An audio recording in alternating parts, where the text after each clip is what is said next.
Happy August. I don't know where you live, but that means that summer might be half over. Enjoy the time with what you have. Make sure you make the most of this summer and enjoy the people around you the way you need to. Okay, here's what I would like to get into today. I don't think it's going to be super long, but who knows? Once I get going, who knows? What I really want to focus on are two things today. One, I want to talk about exit interviews.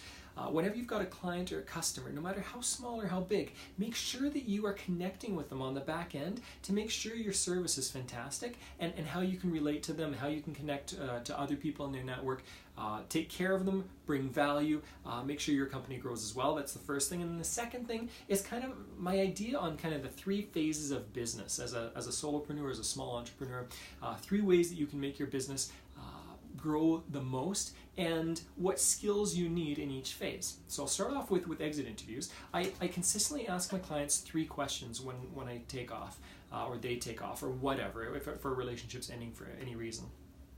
Sometimes I've got a program that ends or I've got whatever. The first question is, what did I do really well? What did you really enjoy about working with me?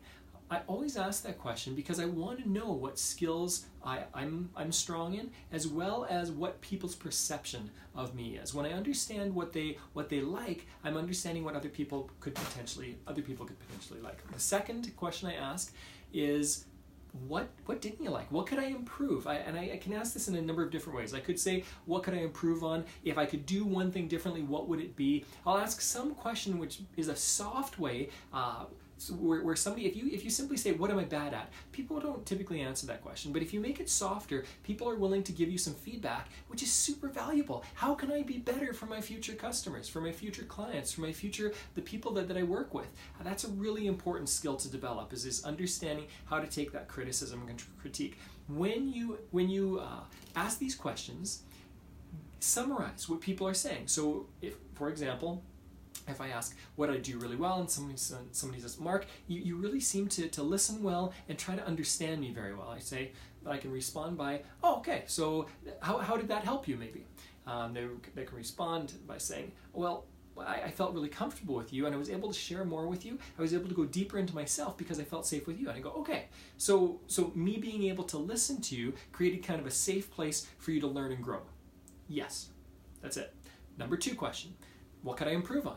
And somebody says, you know what, this timing or this format or the way you handled this whatever was a little bit off, or you could have done it better, or I've got this idea for your business, how to make it better. That's another question you could ask, is how could I make my business better? What's one idea that could improve my business or my value or my service?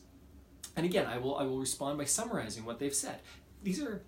This is communication 101, having said that very few people on our planet are very good at it. Okay, so you ask those first two questions. There's a third question that is vitally important.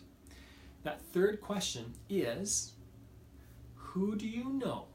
Who do you know?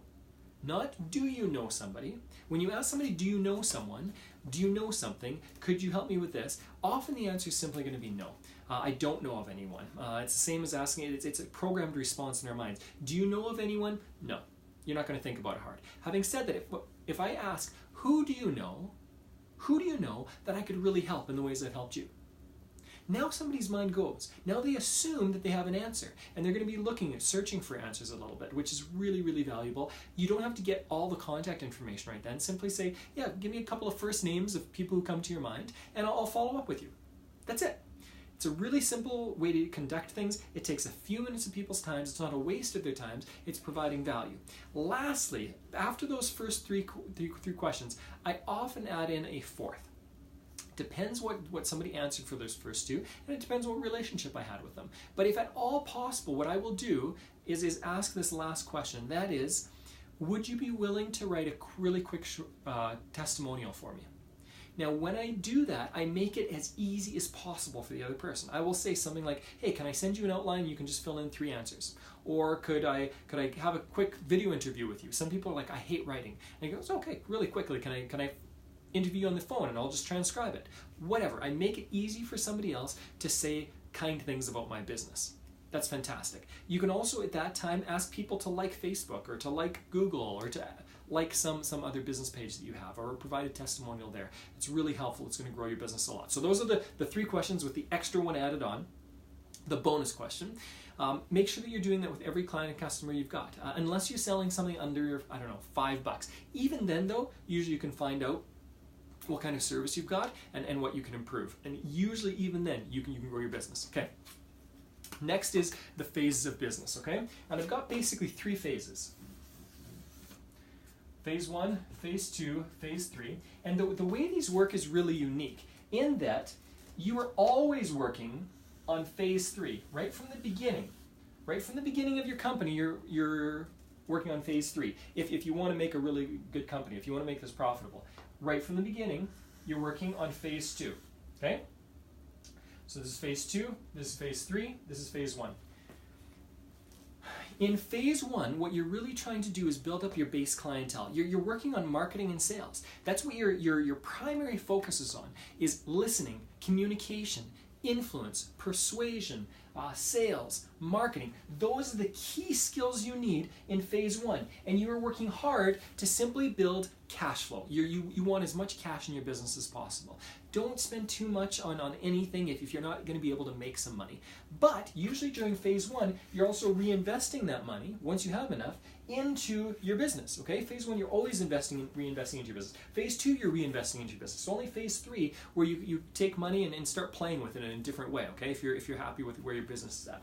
So phase 1, basic skills I talked about. Phase 2, you've got some basic skills too. Now you've got some cash flow.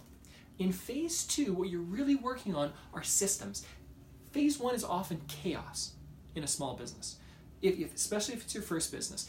It's chaos, you're just trying to figure everything out. So what you need to do is in phase 2, you need to start creating systems. Now again, if you keep in mind that every phase starts at the beginning, phase 2, from the beginning, you can create certain systems. For example, bookkeeping, invoicing, those kind of things need to be built out right from the beginning. But pretty soon you find out you need hiring processes or making sure that you're hiring contractors to work with, or how do you handle certain problems or customer complaints or whatever. That's as you're going, right? And the more your business grows, the more systems you need in place. For example, now you've got a bunch of clients or customers, but now what do you do to service those people? Do you have enough time? Do you have enough energy? How are you going to make sure that you've got systems in place? So phase 2 is really very much about systems. Very much about systems. Again, if you've got extra cash, this is my opinion, reinvest it in your business. Reinvest it in your business over and over and over and over again. If your business is